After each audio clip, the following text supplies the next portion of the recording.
All right, so welcome everybody. It's good to see so many of you here.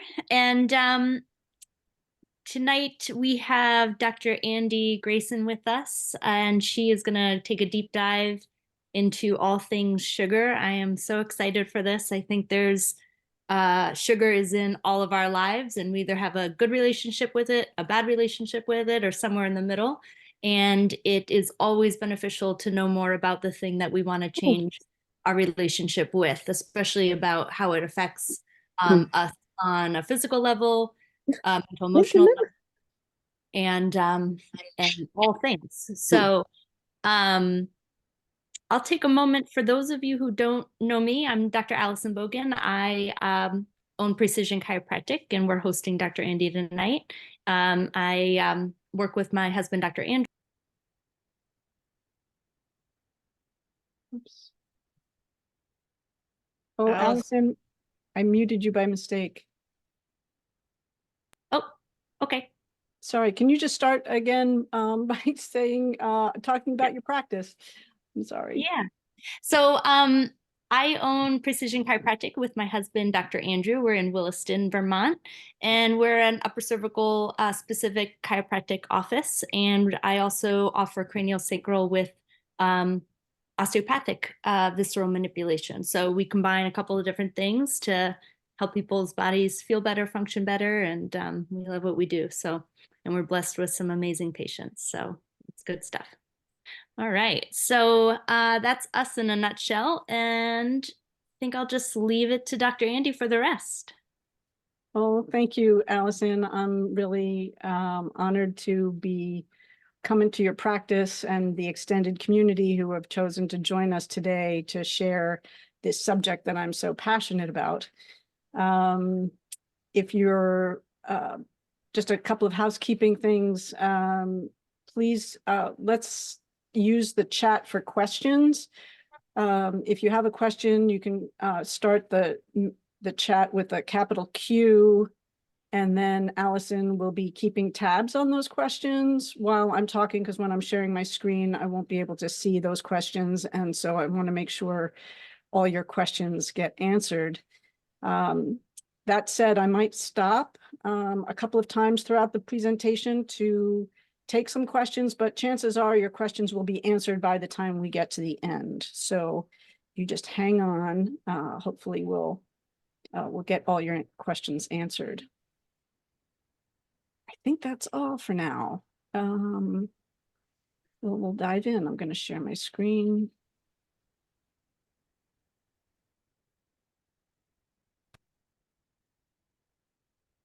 And let's talk about sugar. So first things first, congratulations to all of you for coming, because I bet you know that the news is not going to be good, and you came anyway. So I want to commend you for your courage to learn more about your health. I also want to acknowledge that nutrition information is a maze, and there are research studies that back up every possible position or nutrient composition, vegan versus vegetarian versus carnivore versus paleo. And this presentation is not taking a stand on that. I think a lot of everybody's body needs to eat what works for it. I am going to talk about what is not so good for your body and why. So with the subject of sugar comes along, a lot of people are in denial that it's even bad for them because they're so emotionally attached to it. It's been part of their lives. And then sometimes when you say you can't have what you want, people get very defensive and say, oh, I could never give up sugar. That's crazy. I could never give up my favorite thing, the maple syrup, the chocolate chip cookies. But then when you start learning, you start to contemplate. You start to think, well, what could I have instead? Or what might be something I could do instead? Or maybe I don't even need something. And then when there's a challenge or you want to really dig in deep, you might take action and start experimenting Well, what if I have this for breakfast instead of that? What if I have a cup of tea instead of a treat after dinner? You start taking action and start learning more about your body and how it responds to the foods that you're eating. And lastly, when change gets underway, you gain some momentum, and you've come a long way in your change process. So I'm wondering where you all are on your journey. There might be some of you sitting out there with your arms crossed, like, yeah, tell me about it. And some of you might be already scared about what are you going to have if you don't have your ice cream. So just a reflection moment to think about where you might be on your journey to minimizing the amount of sugar you eat. And I also want to say that many of us know a lot and don't do a lot.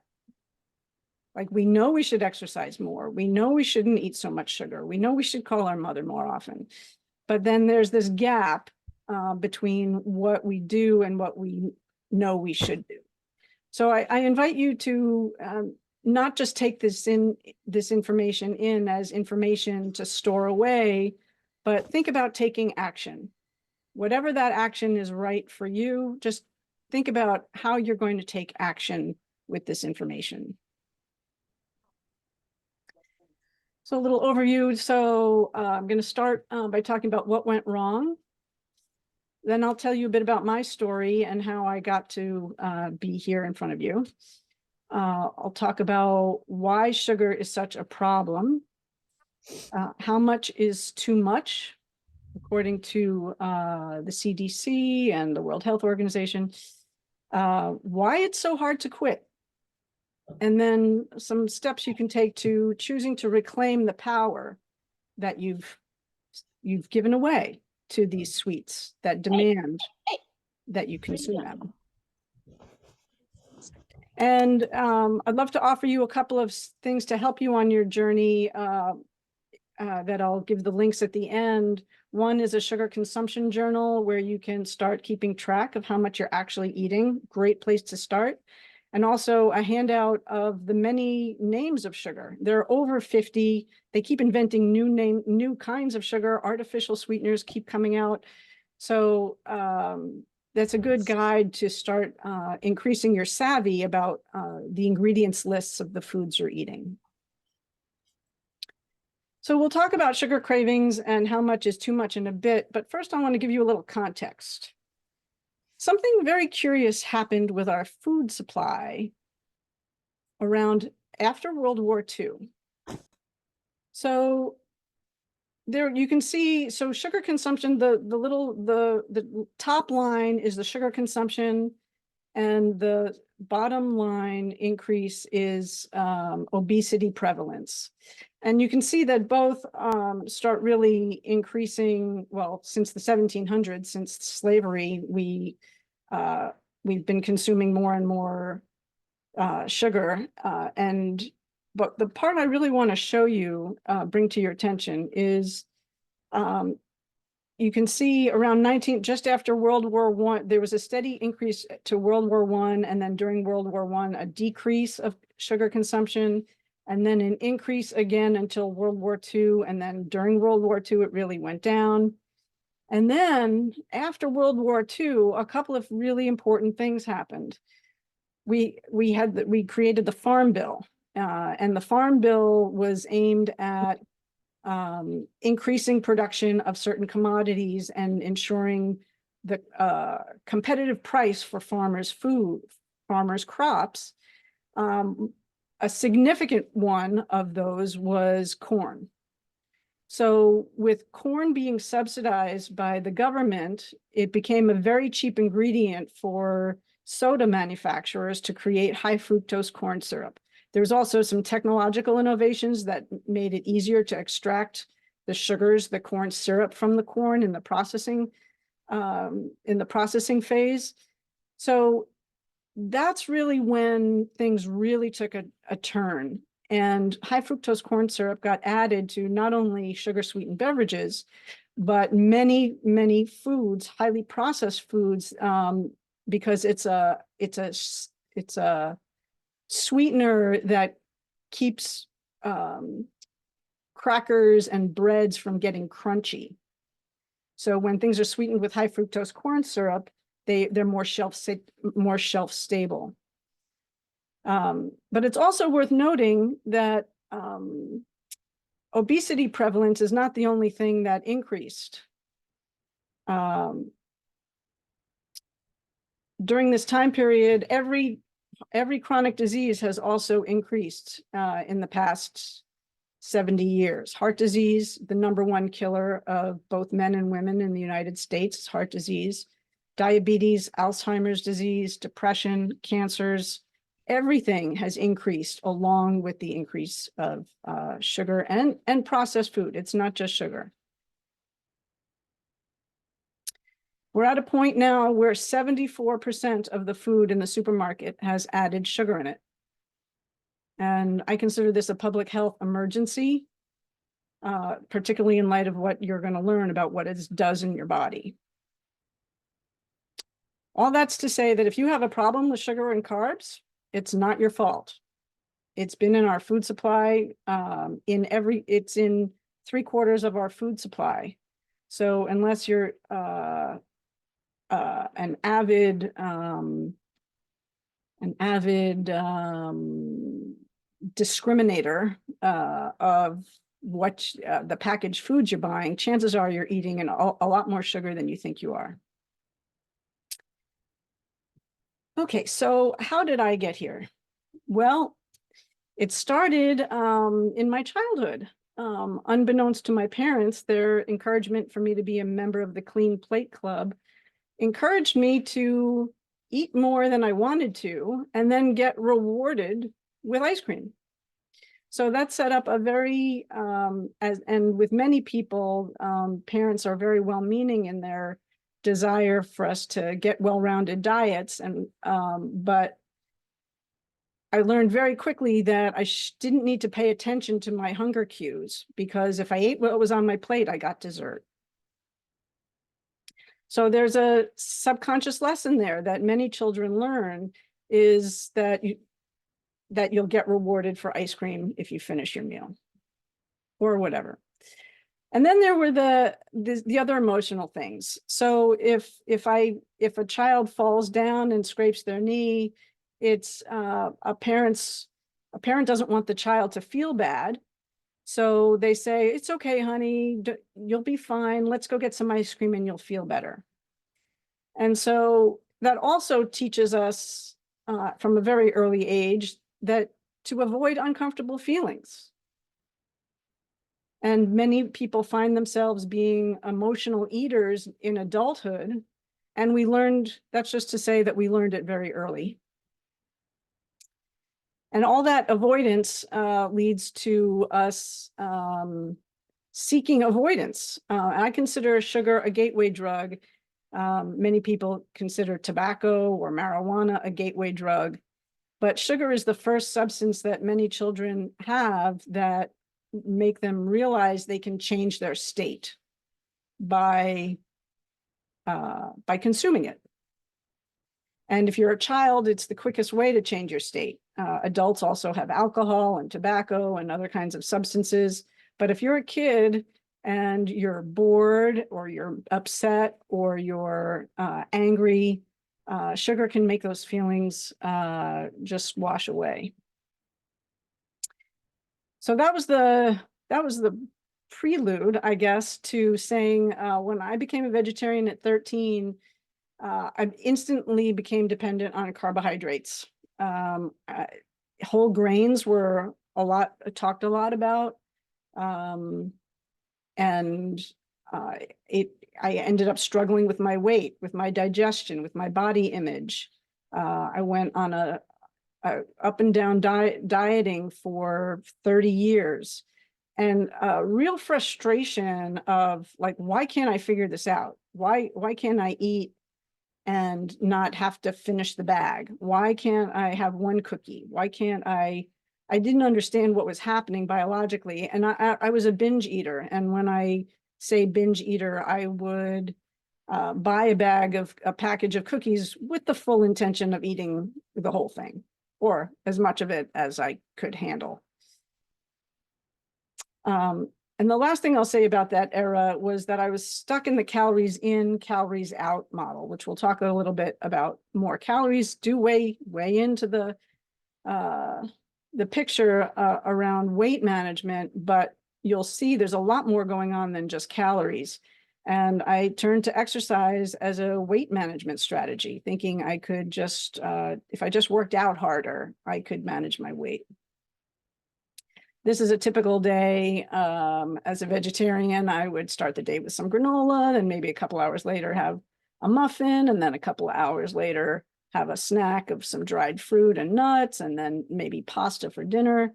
Basically carbs all the time. For the past 15 years or so, I've been working in public health communications as a communications consultant. I work with nonprofits and the Department of Health to develop health campaigns. This bus sign was for Parent In, the Burlington Partnership for a Healthy Community, where we were looking to have parents engage with their kids around talking about drugs. And I also teach about behavior change and public health communications in the Master of Public Health program at UVM. So my own health problems were my whole health issues were sort of on the back burner while I was doing all of this work, still not really understanding what was going on. And then in 2016, I started researching a book where I was going to look at advertising, because right after World War II, that big spike of sugar consumption, also it was the rise of Madison Avenue and the golden age of advertising. And everyone sat around the TV and the radio, and all of the entertainment of the 60s, 70s, and 80s before the internet was all around television and advertising. And from my perspective in public health, the advertising industry is culpable for normalizing our attitudes around sugar. The only reason why we think that cereal is something you should eat for breakfast is because we saw Mikey eating cereal for breakfast for dozens of years on TV. And cereal for breakfast is probably the worst thing that you could give a child to eat first thing in the morning. So I was deep into researching the government policies and advertising industry in this time period. And then one day I'm in the grocery store and I've finished my grocery shopping and I'm looking for something to eat on the car ride home. I have a half-hour drive home, and so I often have a snack in the car. And on this particular day, as I was reaching for the dark chocolate peanut butter cups, I had the thought, I heard a voice in my head say, "Oh, you can have that. You worked out today."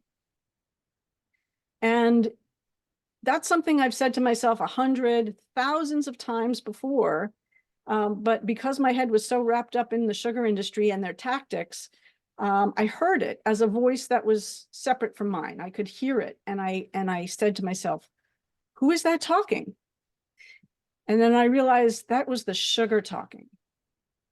And I stood there in the aisle in the grocery store, and probably in a way that many people say their life flashed before their eyes, I flashed on all the things I've said to myself all these times. "Oh, you deserve it. You've been good today. It's just a treat."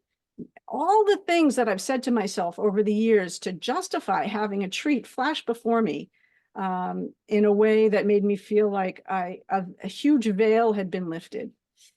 So right there, I pivoted my attention from policy and advertising to biology. And how is it possible that sugar could actually be talking to me? And in fact, it does. In your gut is good bacteria and bad bacteria. The good bacteria feed on fiber, and the bad bacteria feed on sugar and flour. And when those bad bacteria need to be fed, they send a message up your vagus nerve. It comes out your thoughts, and it'll say anything to get you to eat the treat.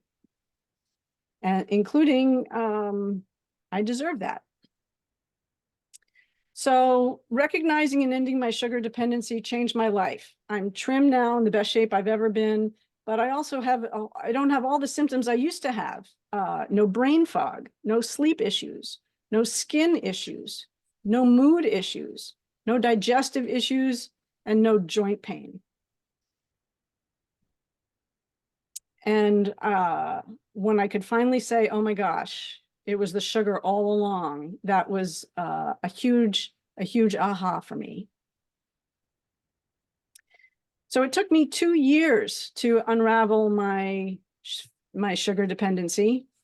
And but because I'm a teacher, I knew that I was going to figure it out, and I knew I would help other people do it too. And so I took notes. Every time I had a craving, I was thinking, where is that coming from? Every time I figured out a way to avoid an indulgence, I took notes. And I created a program called Breaking Free from Sugar, which was initially a 5-week program. Over 3,500 people have taken the program, with 96% report reducing their sugar consumption and 95% planning to continue with a sugar minimal lifestyle. And that program is now available for licensing to organizations. This past summer, I released The Sweet Tooth Dilemma, which was #1 new release in health and nutrition for parents on Amazon, as well as 5 other categories. And it is the 5-week program in print. So it's goes deep into the research and the plans to break free from sugar. Now I run 10-day detoxes. And the next one starts March 21st, and you can find more information about that at createchangelab.com. And I'm happy to answer questions about that program later on today too. So let's dive into why sugar is such a problem. First thing is that sugar is not natural. So we think sugar comes from a plant, and we think, okay, it's a plant. It can't be that bad. This is a graphic and a piece of text from a website of, I think it's pronounced Ukden or Ukden. It's a sugar processing company. And I show this just to illustrate the process. It's a multi-step process to turn sugar beets into the white granulated stuff we see, that we bake with and that we put in our sugar. And just a couple of highlighted things here to talk about the process. Phosphoric acid is added to the sugar cane juice and heated to 70 degrees Celsius. Lime is added, and the lime juice is further heated. The juice is decast, and a flocculant polymer is added to remove insoluble impurities. That does not sound like a natural thing. Fermentation, sulfuric acid. It's a highly processed food. It's also highly concentrated. It takes 10 pounds of sugar cane to make a single pound of sugar. So if you came across a sugar cane in nature and were chewing on it, you would get some sweetness, but it's not nearly the concentration and the impact on your biology that having the refined substance has. Sugar and flour are ultra processed food products, very much like drugs are. Poppy flowers are innocuous in and of themselves, but when you process them with chemicals and heat them and processes, it's refined into heroin. Coca leaves, similarly, fairly innocuous as an individual plant, but when it's processed with chemicals in a highly chemicalized process, is refined into cocaine. Wheat plants also, in their entirety, if you eat whole wheat berries, it's a totally different story than if you have refined white flour, which is often bleached, and it's separated from the natural context of the bran and the germ. And sugar beets and sugar cane are refined into sugar, and corn is most often refined into high fructose corn syrup. So I'm not saying that flour and sugar are as addictive as cocaine and heroin are, but they undergo the same process so that it's a highly concentrated substance that's entering your body, and your body reacts to it as if it were a drug. And here's a quick lesson that you might remember from grade school. A wheat berry has the white part, which is called the endosperm, the bran, which has the fiber, and the germ, which has the oils and the protein, most of the protein. And when you extract the bran, the fiber, and the germ, and the protein, and the oils, you get pure carbohydrate. You get a very simple, refined carbohydrate. So in this way, flour is very much like sugar. Your body responds to refined flour very much the same way that it does to sugar. And we'll go into that a little bit more later. So some of the dangers of highly processed foods include that it separates naturally occurring elements into component parts. So when you're eating white bread, for example, or crackers, it's very far removed from the whole grain itself. It highly concentrates the food. It very often requires many chemicals to complete that process. And some of those some of that processing is carcinogenic, as is the case with some processed meats. So generally speaking, you want to avoid processed food and eat as much of your foods as whole, intact foods as you can. This is just a visual guide. What is food? What is not food? That's not to say that there's not a place for chocolate chip cookies in life, but it should be an exception, not an everyday occurrence, and certainly not all day, every day. So now we're going to dive into what sugar does in the body. These are some of the symptoms that come from having too much sugar.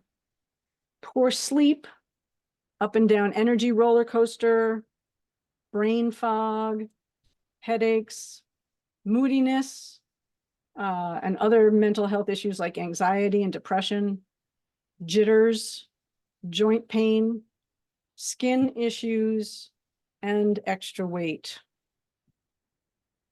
And some of the diseases that are associated with long-term sugar consumption, sugar and flour consumption, include diabetes, arthritis, depression, Alzheimer's, stroke, heart disease, and cancers. So chances are somebody in you or somebody you know are experiencing some of these, because chronic disease, these are all chronic diseases. And how many is it? 50% of premature deaths come from chronic disease. All right, now we're going to dive into what sugar does in the body. So there are two main ways that sugar does all its damage in the body. One pathway is inflammation, and the other is insulin resistance.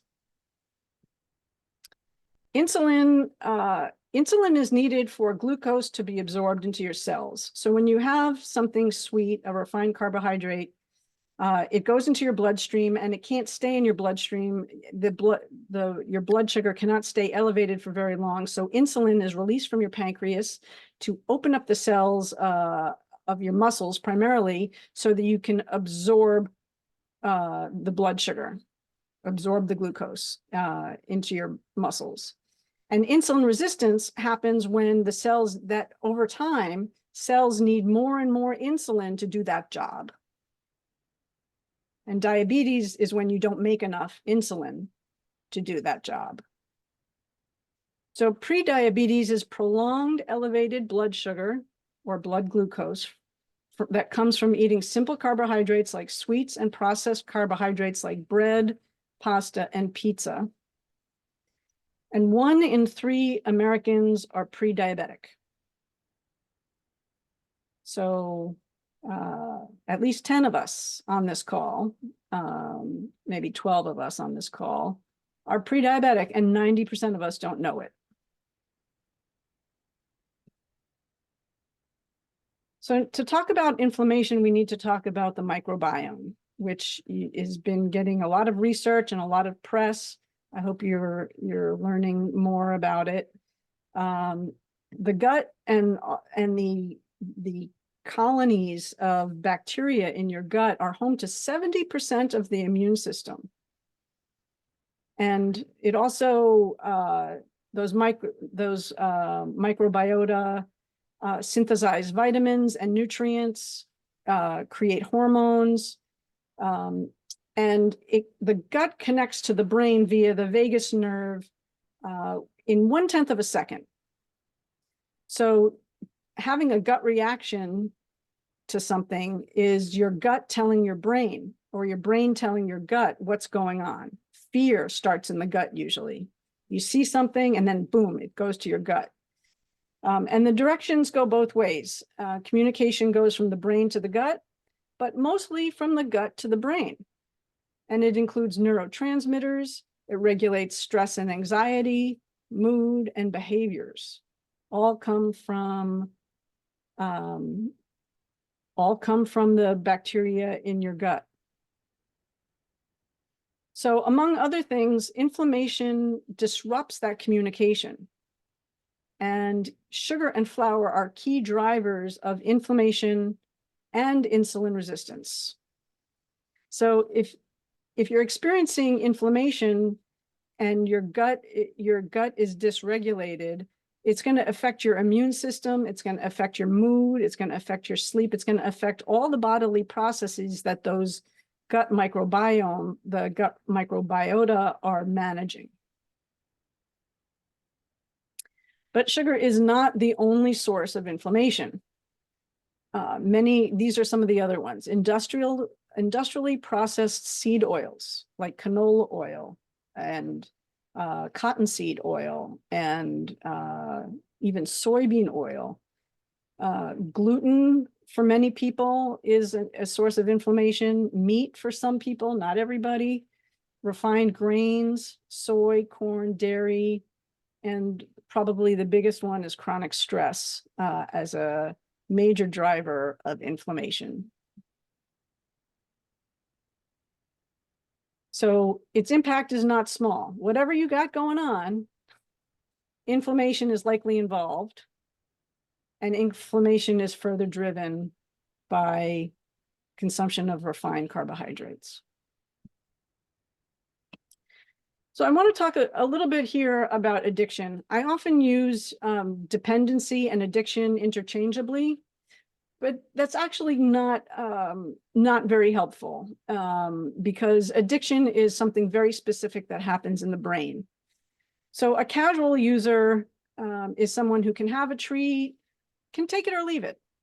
Like, yeah, I feel like having some ice cream. I don't feel like having some ice cream. Doesn't really matter. Totally in control. And then I'm moving along the spectrum. There's harmful behavior, and there's overlap between harmful behavior and addictive behavior.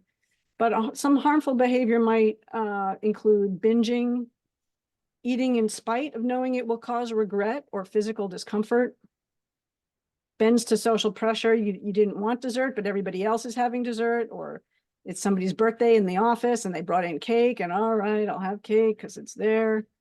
Also starting to feel needing a fix, needing something to be, having cravings can lead to harmful behavior. And so this part of the spectrum needs to control. It needs to exercise willpower. With addictive behavior, I liken sugar addiction and processed food addiction to tobacco addiction or alcohol addiction, in the sense that you wouldn't tell an alcoholic, oh, just have just one drink, you'll be fine. To a food addict or a sugar addict, they can't just have one little bit. It leads to more. It leads to more. It leads to obsessive thoughts. It leads to them thinking about when they're going to get their next hit. It's something different in their brain. The addictive brain is different than the brain of someone who engages in harmful behavior. And if you think about alcohol, There are plenty of people who engage in harmful behavior with alcohol who are not alcoholics. So there are plenty of people who can engage in sugar consumption in a harmful way without being truly an addict. For an addict, the brain is responding differently. There's almost no lack of control, obsessive thoughts, often doesn't eat for the pleasure, but the relief of the craving. Excuse me. And also eats in spite of negative consequences.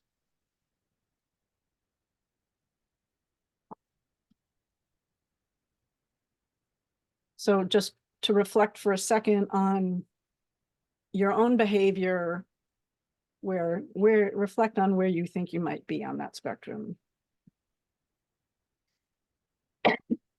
So a couple of signs of, these are signs that are taken from traditional drug addiction that apply to sugar addiction. Secretiveness, eating when nobody else can see you eating. Repeated unexplained outings, often with a sense of urgency. If you've ever gotten in the car to go get ice cream after dinner at the store, you know what I'm talking about. Lying to oneself and others about your habit. Having paraphernalia, your favorite little thing, your favorite spoon to have your ice cream with. And stashes, women in their purses or in your car, in your desk drawers, always having something being sweet, not far away, are all signs that you might be leaning towards an addictive relationship with sugar. And some of the symptoms of drug addiction include tolerance, needing more to get the same hit, having withdrawal symptoms, just having difficulty cutting down or controlling the behavior, and as well as mood changes. And here are some of the behaviors on that spectrum of addiction. So planning your route to get special treats. You know, you're going to be passing by a store that has cider donuts in the fall, and you might as well stop in and get some because you know they're going to have them. Or planning your route to just get those special treats. That's somewhere on the spectrum there. Getting triggered to eat treats from the environment, even when you might not want them. Ritualizing your treats, like movie time, sit down with the ice cream. Binging and sneaking treats or private eating are all some behaviors that you might want to consider are harmful behaviors. So I invite you to reflect for just a moment on what you've learned so far. What are your beliefs about sugar and flour products? What are your habits around sugar and flour products? Do you see them as occasional treats, or do you need some to get you through the day?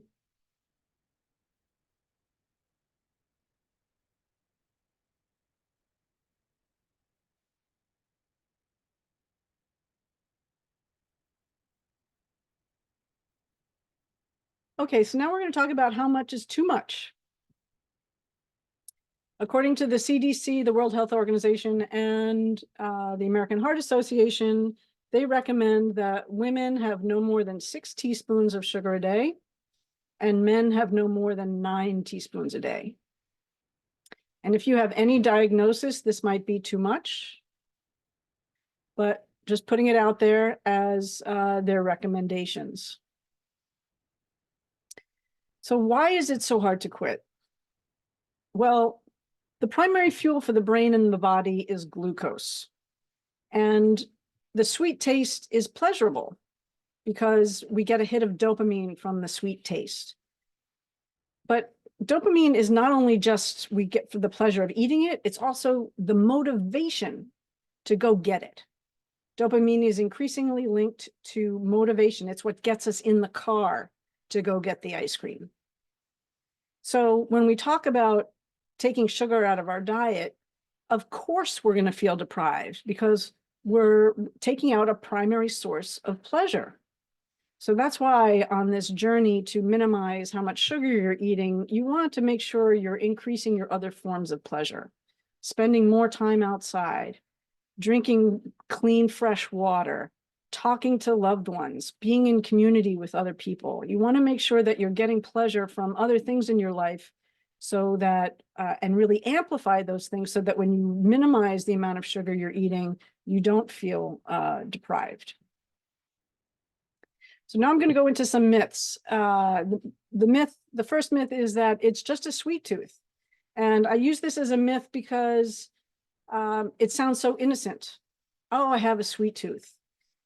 Many, we might have heard that growing up. Oh, it's my sweet tooth. Our parents, aunts, uncles, or we might even affectionately say, I have a wicked sweet tooth. But it's a myth because it's not harmless. Anything but harmless. The second myth is that sugar and flour are just empty calories. That's something that I grew up with. They can't be empty calories if they're doing all this metabolic damage.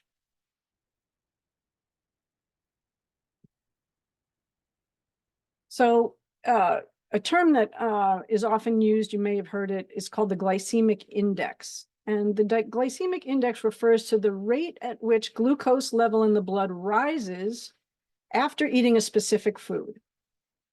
Now, this measure is, I wouldn't say it's controversial, it's been used for decades, but it's complicated because it's taken from individuals and every individual has a different body chemistry, but it's a general index. It also differs from the term glycemic load, which means that it takes into consideration the context of what else you're eating. So for example, low on the glycemic index is below 55, medium is 55 to 69, and high is above 70. Soda on the glycemic index is 59, and wheat bread on the glycemic index is 74. So this is an illustration of how flour is sugar. Your body it starts digesting immediately in your mouth, and by the time it hits your gut, it's basically down to its component parts of glucose, glucose and fructose.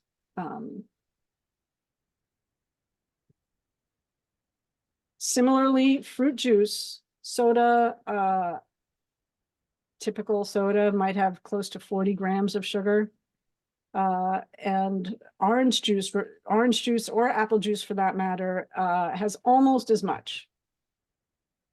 So when you you juice the orange and take away the fiber, it's absorbed, it goes into your bloodstream immediately, and it hits your bloodstream like a soda does.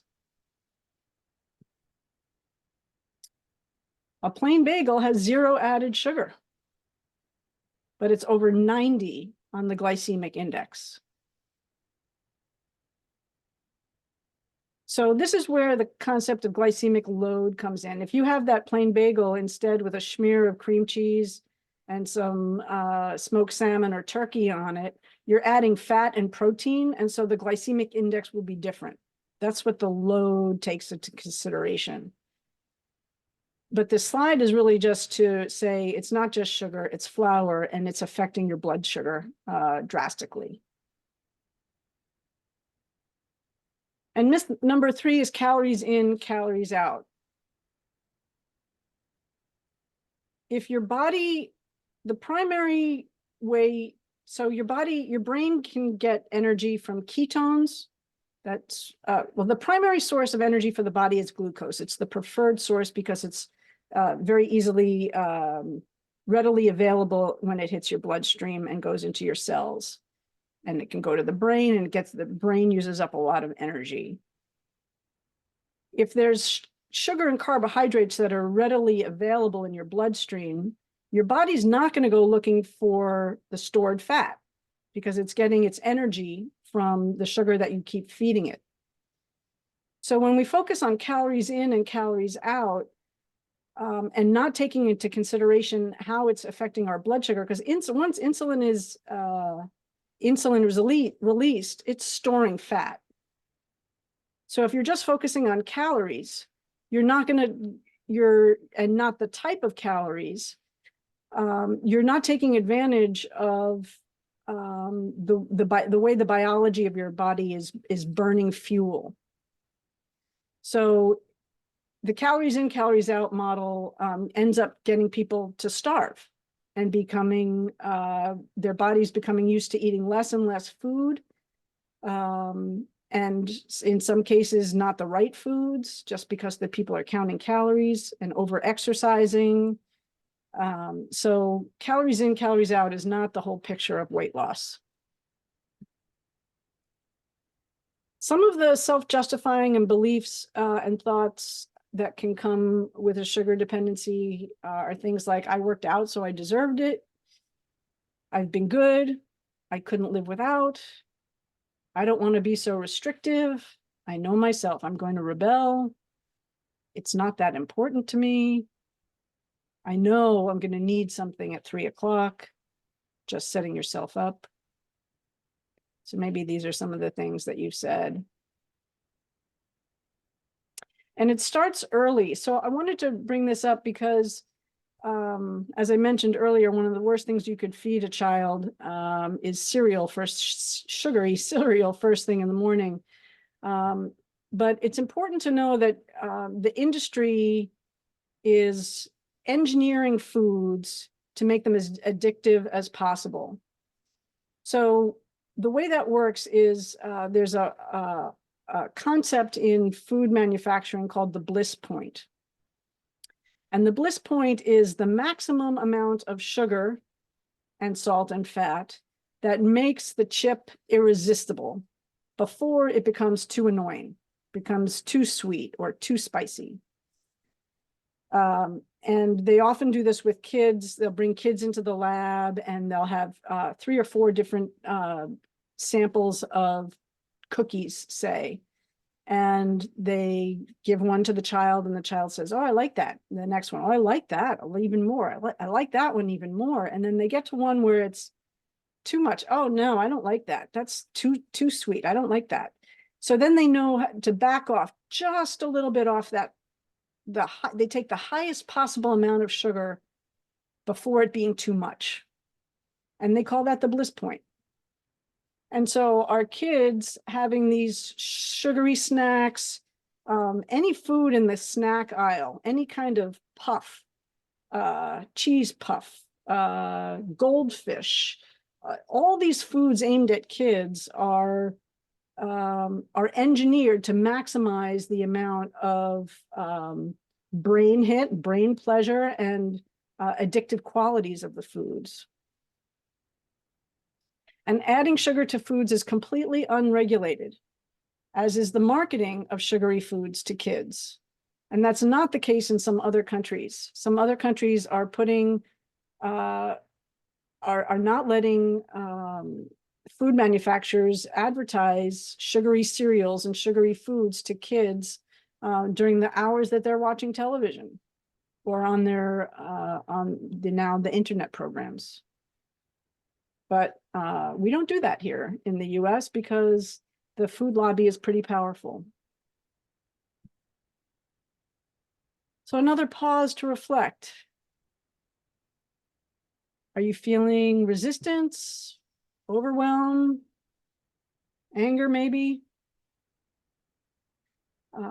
I've been working with people now for over 5 years doing this, and usually this first round of information is pretty confusing. It bumps up against the way they grew up and their childhood and how they raise their kids. And so there might be some regret in there. And why didn't I know this? So those are all sorts of, all kinds of reactions that would be perfectly normal.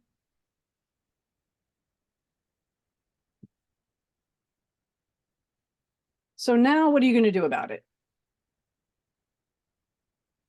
One of the things that I learned, the chief model that I created after I went through my process was what I call the 7 pathways of sugar dependency.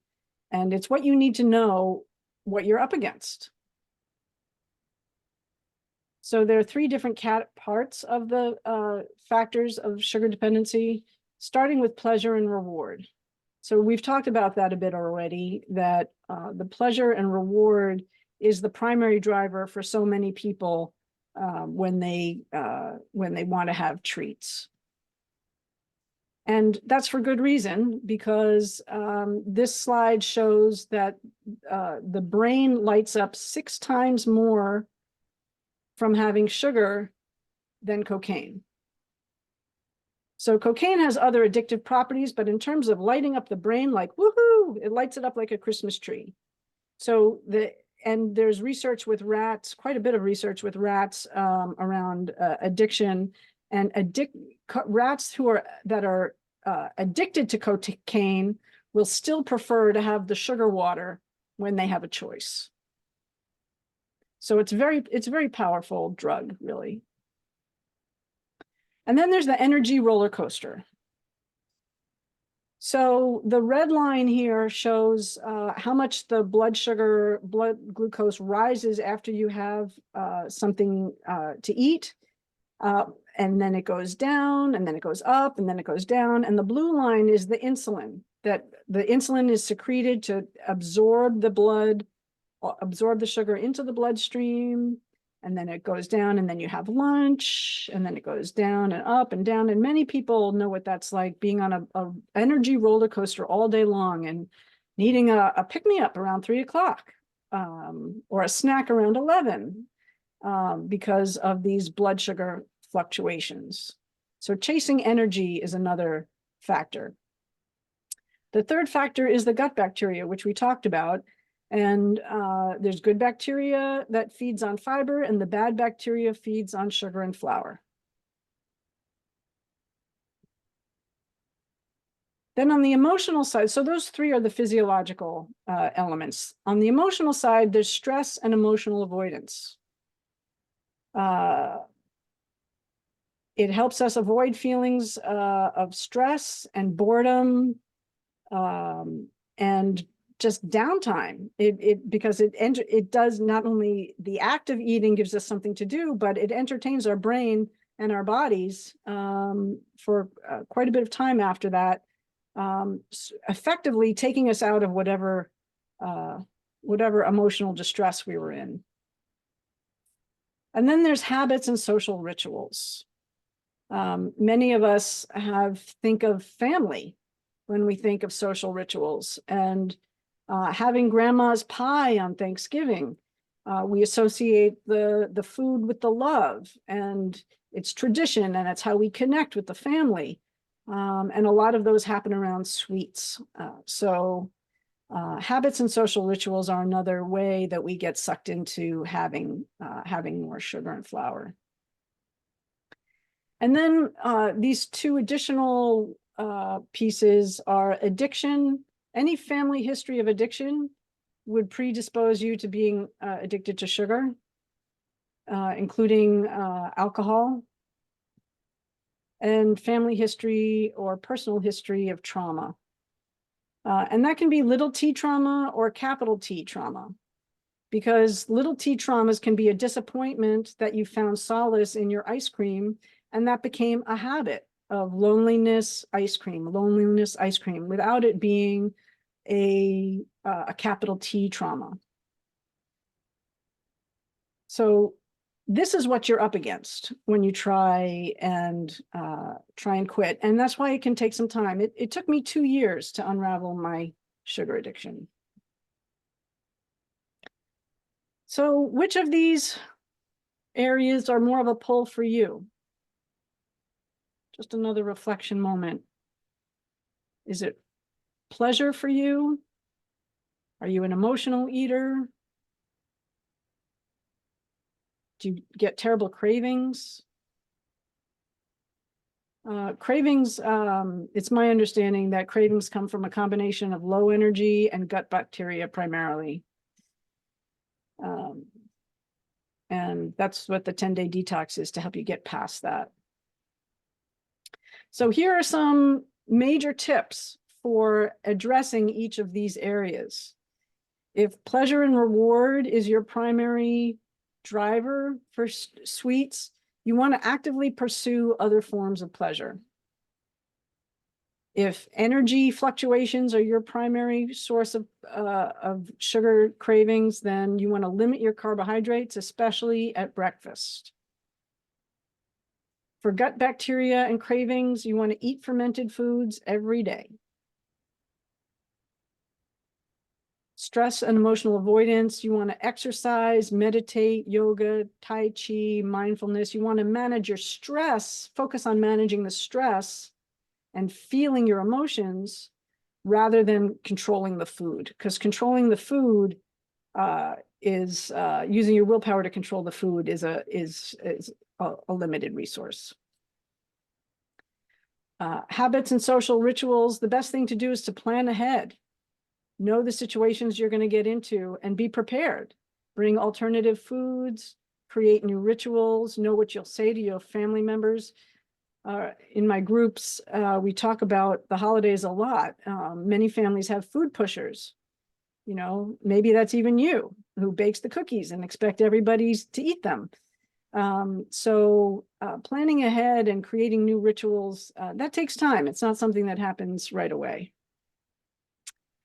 If you have a family history of addiction or addiction in your own life, you likely want to consider abstinence, because a little can often lead to loss of control. And if you sense or know that you've had some trauma in your life that has led you to be dependent on sugar, you first, please have some self-compassion. That's not your fault. And find a guide, a trauma-informed practitioner who can help you manage and work through healthier ways of managing your stress than eating your way through it. So some of the benefits of quitting sugar: no more cravings. You have control without effort. Disinterest. I can see a plate of cookies and be totally disinterested. That doesn't mean I won't have one occasionally, but it usually ends up tasting too sweet and not that enjoyable. So your taste buds will change. Weight loss is a huge benefit of quitting sugar. Reduced inflammation, consistent energy, mental clarity. For those of us women in midlife, cutting out sugar can super help a lot with the mental clarity and brain fog. Skin issues, breakouts, rashes, rosacea, all can be improved with quitting sugar. Better sleep, especially if you're a nighttime sugar eater. More consistent moods. The research that's coming out now about the link between gut health and mental health is huge. They're doing research. Actually, Harvard has a nutritional psychiatry department now, and it's treating schizophrenia with a ketogenic diet. So there's some major advances going on now. And we think about our mental health crisis. I can't imagine that it's not at least partly caused by our food system, the foods we're eating that create the inflammation and all the systemic distress in our body. And the last benefit, and I'm sure there are many more, is less risk of every chronic disease. So if there's one thing to take away, you can free yourself from the shackles of sugar and transform yourself into someone who is truly free. I've cracked the code. There's other people doing this work, more books coming out every month, it seems, on the harms of sugar and programs to help you quit. So this is a for real thing. And I want to emphasize too, that you might see it as a denial and a loss of pleasure, but I can't describe enough how it really is empowering to be able to choose whether or not you want to have the cookie or not. Because many of us see the cookie, must eat the cookie. And when you can have the choice, that's really empowering. And if any of you have that, have a hard time resisting the treats, it feels like you're reclaiming your power. And it's a replicatable system, which I've taught thousands to do. So the question is, what are you going to do? So the single most important factor with people being successful, being successful is cultivating the desire to be free. Free to choose the foods instead of them choosing you. So some other thoughts you might be having, do I have to give up everything? And I'll say, it depends. Some people, and we can get to it in the question and answer, everybody always asks, well, what about maple syrup? What about dark chocolate? What about my special thing? And if you just had a couple of squares of dark chocolate after dinner, a couple times a week, 3 times a week, even every day, that would probably be fine. What matters is what else you're eating in the day that led you to that chocolate. Because chances are, if you have a hankering for a sweet after dinner, there was a carbohydrate earlier in the day that gave you a lull that now you want a little pick-me-up. So you don't have to give up everything. There are a lot of different ways to reduce the amount of sugar you eat without removing it completely. For some people, it takes some time. It took me 2 years to feel like I had a safe relationship with sugar, and now I can or I can't. And I would think for most people who are not really sugar addicted, they can get to a point where they can moderate after a while. Although some people can't, and they're happiest and freest when they abstain.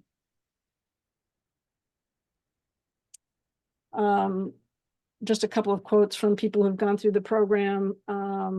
For Charlene, it was the science behind it that really made me realize this is different. It solves the root of the problem versus a Band-Aid solution.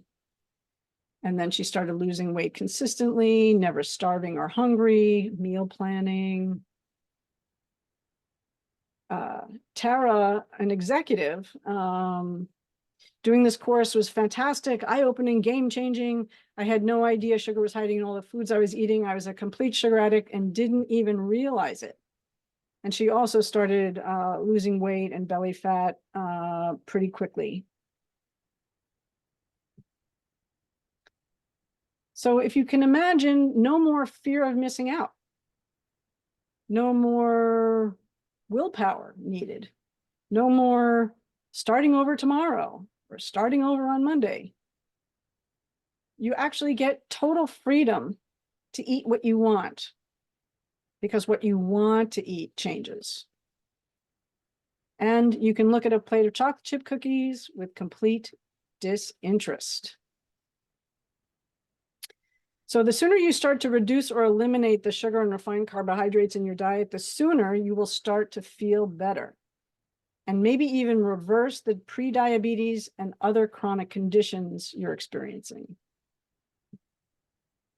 You have the power to feel better. And what's important is to start wherever you are. You don't have to expect, you can't climb Mount Everest without training, because it takes some muscles of creating new habits and new rituals, and those take time. But what's important is that you just start reading labels, just start having, if you have sugar in your coffee, a teaspoon of sugar, do a half a teaspoon, a quarter teaspoon, and then phase it out. Just start.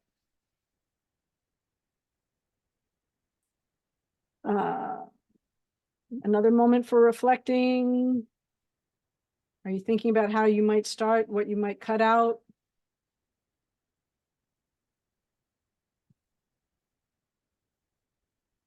So before I get into some of the next steps, more tangible steps you can take, you might be able to tell I'm on a mission to educate people on this subject.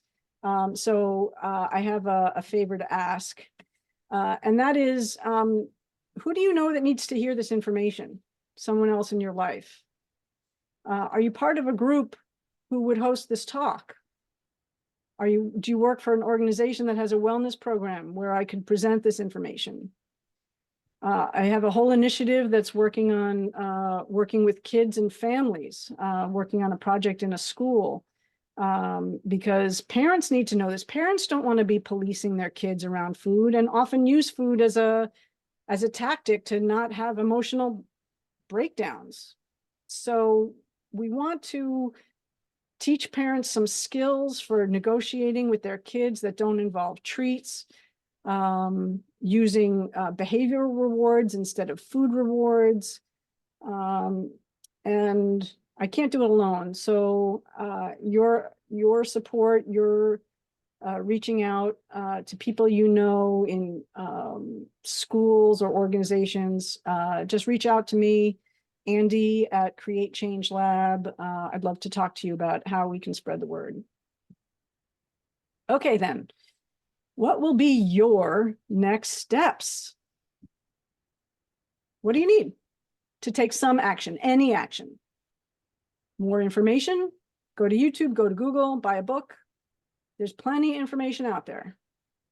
Do you need time to wrap your head around this? Oh, what am I going to do? What am I going to do when I'm watching football? What am I going to do when I go out to dinner with my friends? What am I going to do? You know, some of these things, it takes some time to be ready. And you need to be ready because it's going to take some commitment and follow up and persistence to change. Maybe you need to find out what to do to minimize cravings. Maybe you want a proven, painless path forward, or a community of others who are also working on this. So it doesn't happen all at once. And there are three main things that need to rewire.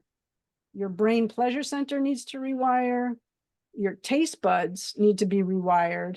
And as soon as you start minimizing how much sugar you're eating, roasted vegetables start tasting sweet.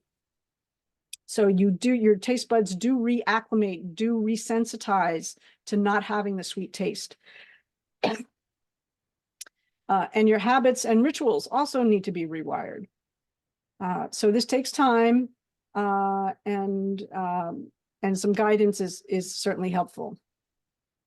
So as promised, and maybe Allison, you can write these URLs in the chat. One of them is a sugar consumption journal where you can just keep track for a few days about where your sugar is coming from in your diet. And the other is a list of the many names for sugar, just to start acclimating yourself to the many ways that there's sneaking ingredients, sweetness in the ingredients, even when you don't think so. I bought some grass-fed beef jerky the other day, and I bought it at Healthy Living at the health food store, and I thought, oh, this must be good, but I didn't check the ingredients, and there was sugar in the beef jerky. Go figure.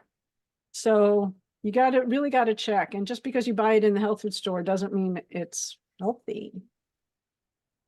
Just saying. And then there's some ways you could take the next step with me. The least expensive way is to buy the book.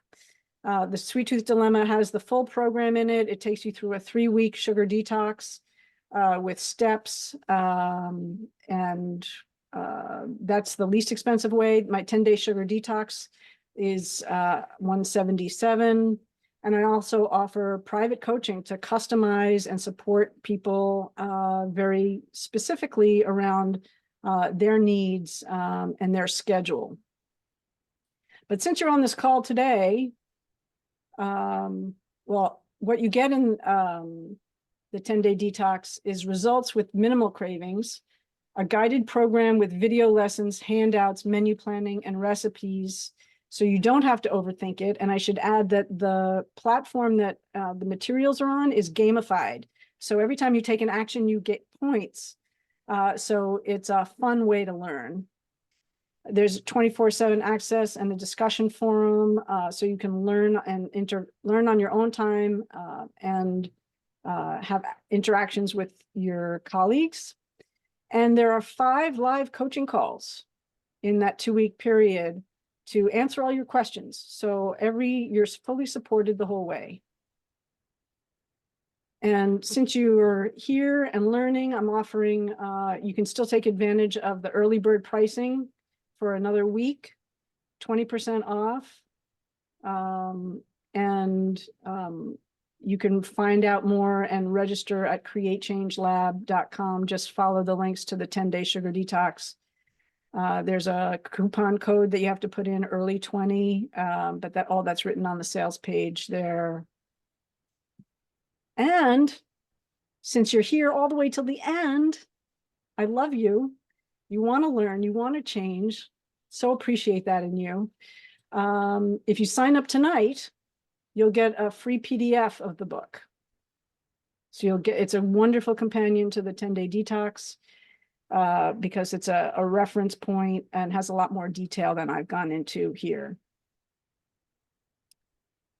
All righty, so we are done with the hose, the fire hose of information. And I'm here to have some questions. There were a couple people who typed in questions. Do you want me to have them just read their questions out loud? Sure. Okay. Ted, you had the first question. Ted Potter, do you want to ask Dr. Andy?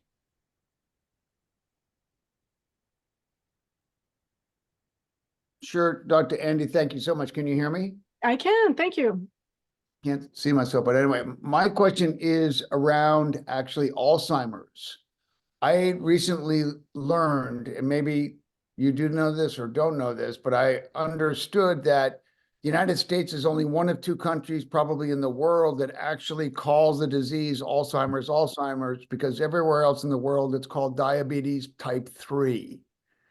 And is that your understanding, and is that correct? And which then from that leads me to believe to insulin imbalances caused by sugar that can cause dementia and Alzheimer's. Is that correct? Yeah, so I have heard, I didn't know that other countries were calling it type 3 diabetes, but I have heard that term, Alzheimer's, being referred to as type 3 diabetes because the prevalence among diabetics is disproportionate to the rest of the population. So yes, there is it's the research around disease, dementia and Alzheimer's, and all the other related brain disorders like Parkinson's, is evolving all the time. It's a really fast moving target. But what I do know is that many of the diseases of the brain are metabolic diseases. So if your cells are insulin resistant, your brain cells are insulin resistant. So they're not getting enough of the energy it needs. There's also the issue of amyloid plaques, and that might be related to acidic environments, because the body creates cholesterol in response to an acidic environment. That's partly why it's high fructose corn syrup is so highly correlated with heart disease. So yeah, brain health is body health, is metabolic health. Got it. Thank you so much. You're so welcome. All right, and Ingrid, you had a couple questions as well.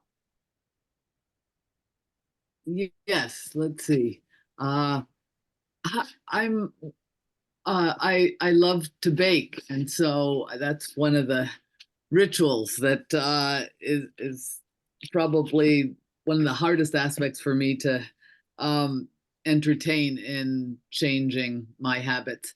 So I'm wondering if yeast is advisable or not advisable, or if it even works with, say, almond flour as opposed to any non-grain, or as opposed to using regular grains for baking.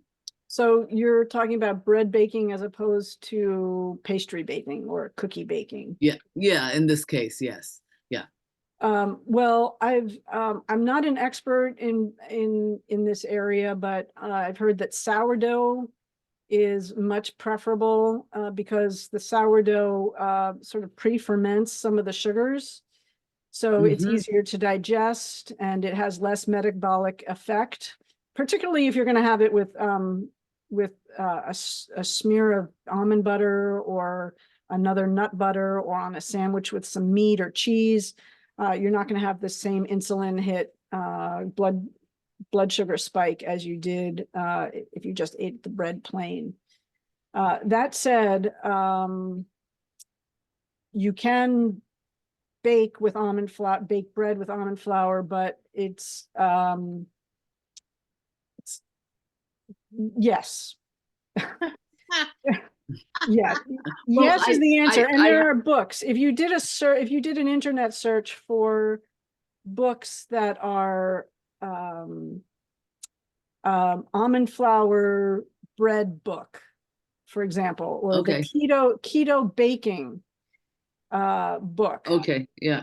you'll find some substitutes, but it's not as magical as yeast for sure. You're using psyllium as a binder. It's a very different beast. Yeah. But it is more metabolically friendly. So yeah, I would look into keto baking, bread baking. That's great. Yeah, because I printed out the sheets there, with all the reflection worksheets and all the other charts and so on. And one of the recipes provided was using almond flour and baking powder. And yeah, so I was thinking more. Also, the sourdough would be great. And then I had a question about non-alcoholic versions of things like the non-alcoholic beer. And is there any difference in our body's response to drinking non-alcoholic beer in terms of the carb load versus regular beer? Non-alcoholic beer has plenty of carbs. So in my program in the 10-day detox, I offer that people can have 1 glass of dry red or white wine, because I don't want that to be a deal breaker. For some people, giving up wine and sugar at the same time would just be too much of a thing. Because red wine and dry white wine and dry red wine have very little residual sugar. But beer has plenty of carbohydrates. And so my concern is that it will affect your blood sugar and you'll just want something else to revive your blood sugar afterwards. So during my programs, I recommend no beer, but a single glass of wine, dry white wine or red wine is okay. Okay. Thanks. I think that's all I put up there so far. And Helen was curious about if you had a date for the next 10-day detox after the March 21st date. Yes, there's a date in April. I think it's April 25th. I'm trying to run them once a month now. And is it like a 2-hour a day or an hour? So the program, each of the daily, so there are a whole bunch of lessons, a whole bunch of modules worth 6. Module 1 is 6 lessons, and you need to get through module 1 before you start the detox. It's all the things you need to know to learn the prep, and you can learn those as soon as you sign up. You can start working your way through those materials. Then once the program starts, I release more program materials every couple of days. So all that online learning is on your own time. Okay. And then at 5, there are 5 coaching calls that are all at 7 o'clock at night on Thursdays and Mondays through the program. And I record those calls. So if you can't make a 7 o'clock live call, you can watch the recording. Thanks. You're welcome. All right. And Cynthia, you had a couple questions.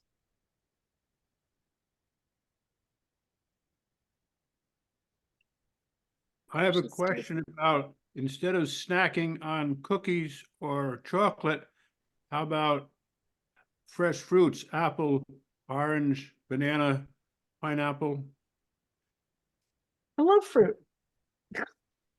I think Fruit is fruit is a sugar, but- beautiful, fruit is a beautiful thing. A couple of caveats to that. The tropical fruits, the mangoes, pineapples, they are super sweet. The sugar content is really high.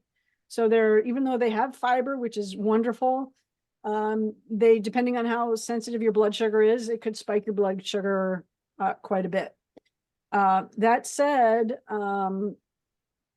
the berries have the least amount of sugar, followed by, I think, apricots, pears, stone fruits. Yeah, the sugar content of fruit varies a lot. And you can always slow down the blood sugar spike from having some fruit, like a pear. You can have put almond butter on a pear, and that'll give it some fat and protein, and it'll affect your blood sugar less. Another tip for fruit is that I know people like to have berries at breakfast in their yogurt and stuff, but if you can wait until the afternoon to have your fruit, then it's only going to affect your blood sugar once. And then your blood sugar is going to go down, and then you're going to have dinner, and then you're done with the day.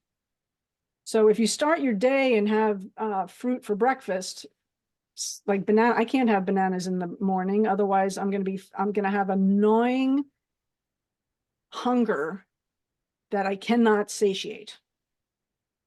And that's another part of this whole process, is understanding your body. Everybody's body is going to respond to fruit and foods differently. So understanding how your body responds to what foods at what time of day you're going to cultivate body wisdom. You're going to cultivate, if I have this banana now, it's going to make me super hungry, and I'm not going to be home, and I'm not going to have what I want to eat at lunch. So I'm just not going to have it now. I'll have it later. So learning how to manage your own, it's learning and becoming wise to yourself, so that you have the energy, you can maintain the energy and concentration that you want for as long as you want it, instead of being jerked around by being, oh man, I need to eat something else because I'm lagging now. So it's empowering to understand your body better. It's empowering to know what to eat, when to eat it. That gives you the mental clarity and the energy that you want. Thank you. And the other Cynthia question is from Cynthia. That was Hugo. So I've been aware of my sensitivity to sugars for quite a long time. And I think of the best snack for me is probably something with protein. When I get those low blood sugar feelings. Yeah,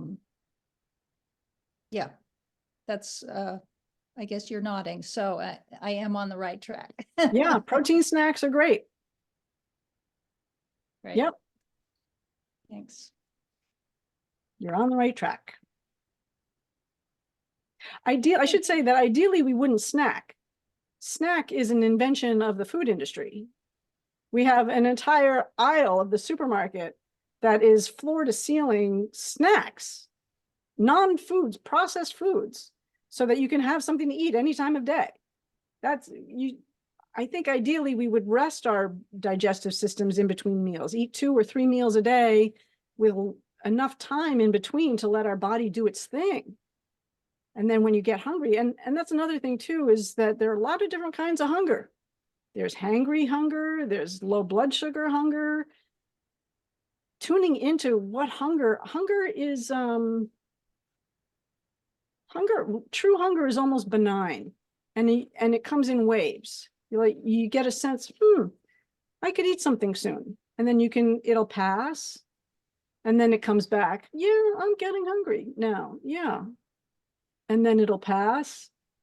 And then it'll come back and you'll make your time and you'll eat your meal. But if you're getting to a point where I need to eat something soon or I'm going to freak out, that's not a healthy hunger response.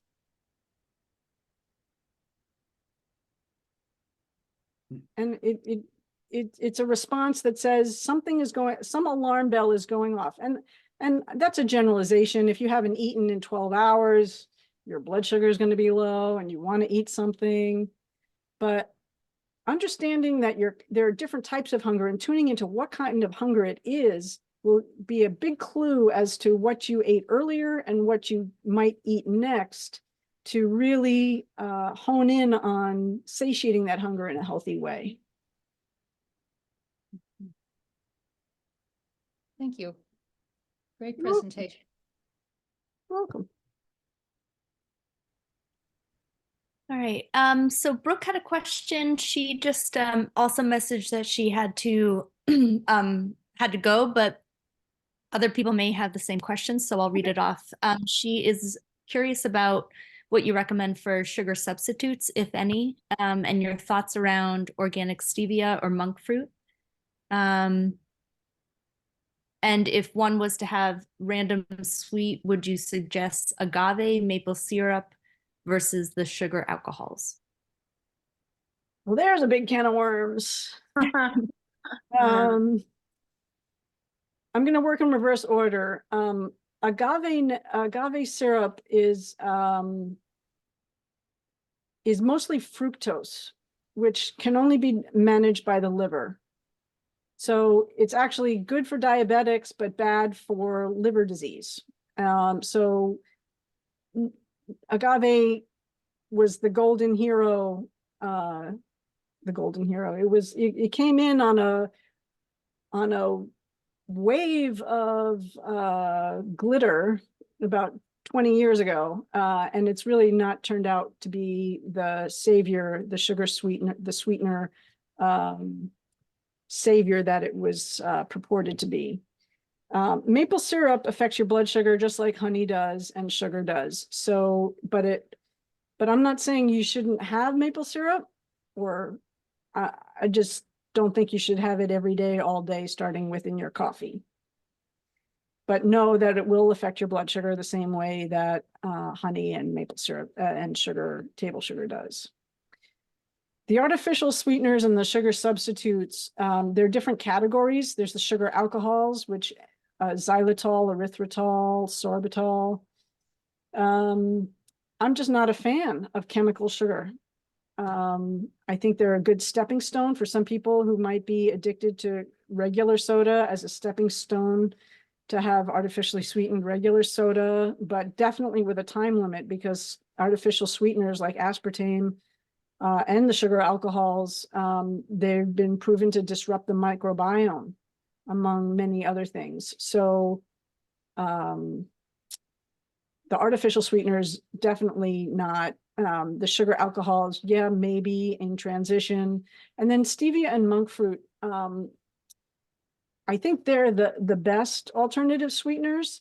But to understand that to get powdered white stevia, that's a seriously processed food. To take it from a leaf in a plant that I grow in my garden and turn it into a pile of white powder, that took a lot of chemical processing. So it's going to affect your body in a way that eating a whole fruit would not. I'm not sure how monk fruit is processed, so I can't really say. I do keep monk fruit extract and stevia extract in my house for baking. Mostly when I do baking, I use dates because they're a fruit and they affect your blood sugar, but they also have a ton of fiber. And so it's going to be digested, assimilated slower into the body. So I think substitutes are okay as a stepping stone, but really you want to dial back, you want to reacclimate your taste buds so you're not seeking the sweet taste so much.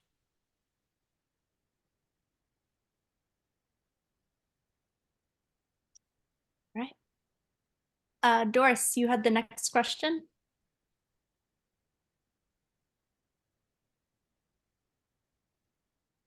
Metamucil. I think it's sweetened. And Well- Metamucil is basically psyllium seed husk powder. And flavors and sweeteners. So get your own. Go to the health food store, order online, psyllium seed husk powder, and put in a couple of drops of lemon oil or something if you need to flavor it. So it's not good. I just get the, yeah, okay, I got it. Because primarily, I mean, there are a couple of different things here. There's retraining your body to not want as much sugar. And then there's maintenance. So during my programs, during the 2 weeks that we're together, we're trying to minimize the amount of sugar we're eating to 0. We do a no added sugar challenge because we're trying to recalibrate all these systems in our bodies to natural whole foods, to readjusting our taste buds. So we're not looking for exceptions. The exceptions come when life happens. So, and that's going to be different for everybody. Some people can manage the sugar 80-20. So 5 days a week, they don't have any sugar. And then on the weekends, they have their treat. And some people can manage it that way. But a lot of people can't, and a little leads to more. And so finding out what you need to do is part of the experiment. And this is all a big experiment because we're doing something we haven't done before.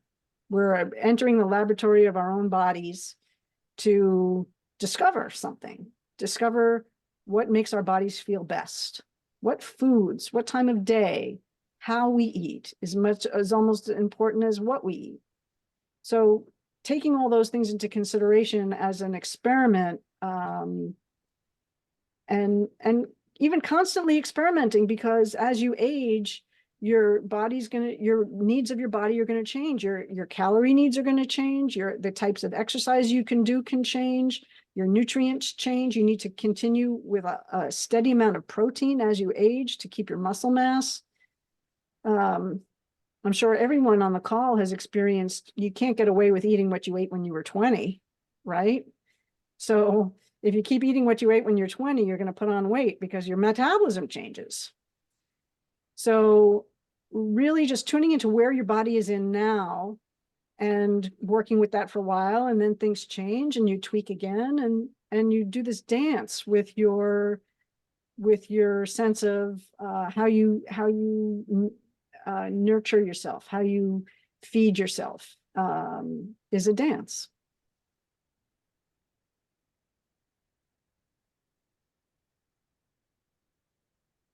All right. Ingrid, would you like to ask your other question? Sure. This might be better suited to the detox program that I'm planning to take with you, but I'm going on a couple-week hike in the French Alps this summer, and I'm trying, and the idea of planning ahead for that leaves me a little confounded, given some of what I know the French eat, particularly in the mornings, the croissant with their coffee, and how to work with planning for, especially when one's traveling. Maybe there's a few things one can take along traveling, but that's just an added challenge when you're away from home, I think. So It I'm certainly starting to is. think It certainly is. very often in Europe, like the Germans start their day with cheese and meat and bread. So there's going to be, my guess is that wherever you're traveling is going to be used to traveling with Germans. So there's going to probably be protein available for breakfast, not just Mhm. croissants and whatnot. So I would make sure you aim high, make sure you get your protein early in the day. But there are Okay. things you probably won't be able to not have a baguette because they're serving sandwiches and it comes on a baguette and that's what you got. So, in that situation, I would probably say go in as prepared as you can. Like as clean as you can, as strong as you can, and then eat what you're given. Or work around it as best you can. If you're in a restaurant, you can almost always avoid eating the pasta and the bread. Right. So, Yeah. Do your best. That's great. Yep. Thanks. You're welcome. All right, Corolla?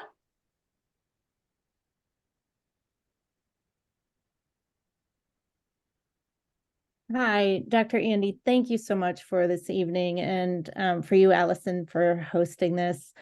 My question kind of was, you had made a statement about just sticking with the 3 meals a day. And I was sensing that, in the past, people have talked a lot about eating smaller meals, but more often. So I was kind of wondering if you could expand on which maybe it's just personal preference. Yeah. This is one of those areas of nutrition research where you can find research for one thing and you can find research for the other thing. So I think it probably does come down to personal preference. From my view of the body, and I'm not a medical doctor, I have a doctorate in education, is that the body needs time to do its job. And if we're feeding it all day long, if we're snacking all day long, it never rests. And there are proven benefits to intermittent fasting, for example, where you extend the amount of time that of your eating window, your non-eating window, so that more metabolic cleaning up can happen. So the other thing too about snacking is that it's affecting your blood sugar. You're constantly releasing insulin all day long. And that, from my perspective, is not a good thing.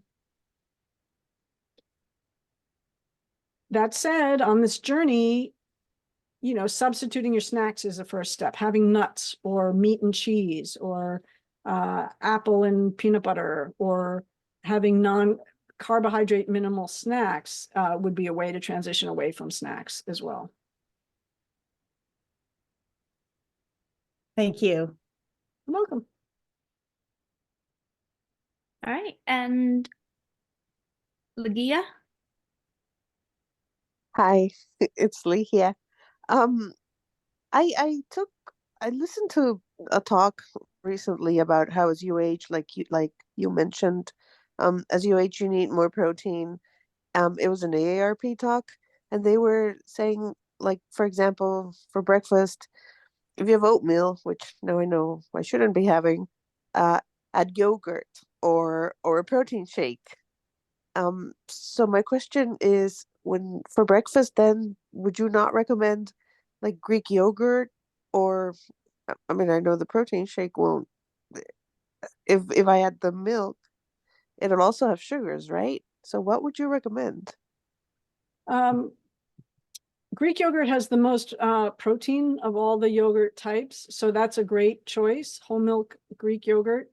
And if you add some nuts and chia seeds, maybe, and maybe a couple of blueberries if you feel like it, then and maybe some ground flax to get some more fiber in there. You could definitely do it up with yogurt.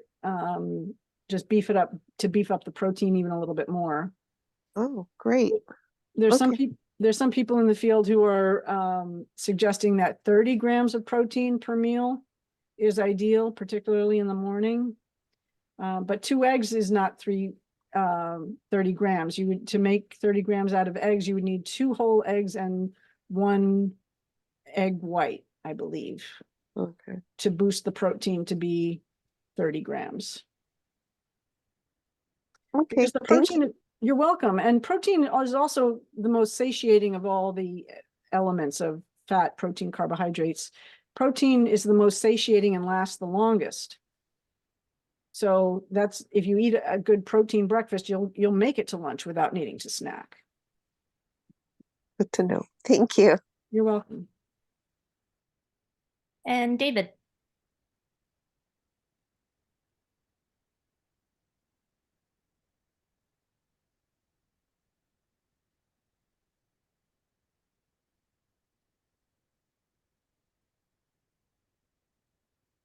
Oh, can't hear you.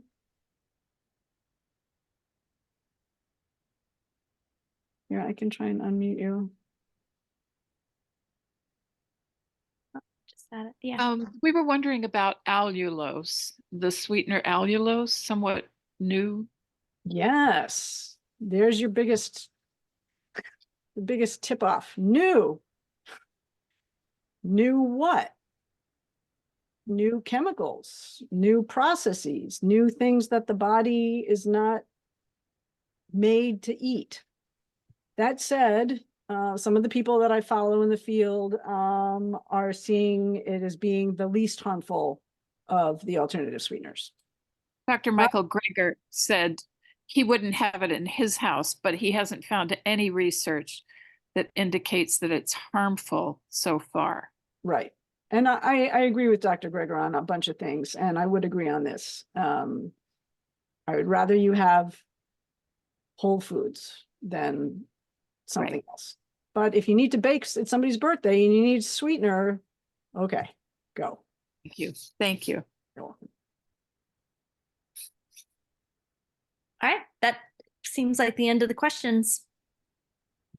All righty. Well, I thank you all for taking time out of your evening and having the curiosity to stay to the end.